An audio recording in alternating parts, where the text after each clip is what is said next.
Every time that there is a new piece of information in the Idaho case, the Dylan and Bethany defenders change what they assume or think happened. First, everybody said, oh, well, they were both on the bottom level. They probably didn't hear anything. Obviously, you've never lived in a college house before.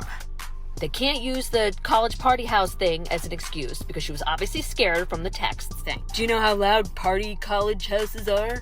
And then once we found out that she was actually upstairs, they said, oh, well, she was probably too drunk. She passed out. She didn't hear anything. Stop using the excuse that everybody was too drunk. Stop. Dylan ain't working with a full deck. Because then that throws Dylan's credibility right out the window. Then it came out that she saw him. She said she was frozen in shock and gave a perfect description. So she couldn't have been too drunk. Stop using the excuse that everybody was too drunk.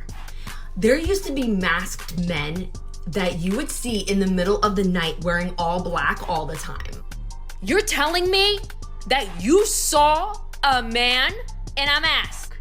And then they're like, well, why didn't she call the cops? And everyone's like, well, she was too traumatized because she called everybody. And then she calls everybody and the brother and sister.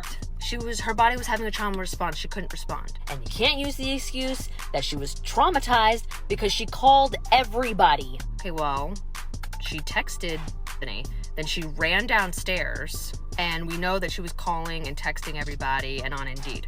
And you were so scared that you ran to Bethany's room and you shut the door and you locked it. She was calling and texting everybody and on Indeed. And then you called everybody in that house. And then when people said, well, didn't she see Xana or Ethan on the floor? And then she calls everybody and the brother and sister. No one answered.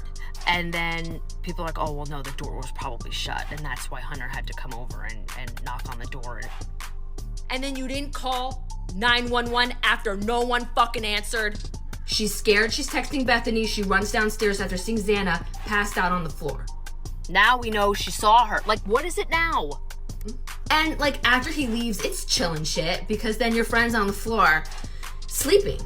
That's not a conspiracy theory. Her body was having a trauma response. She couldn't respond. And then she calls everybody and the brother and sister except 911. That's not a conspiracy theory. That's what happened.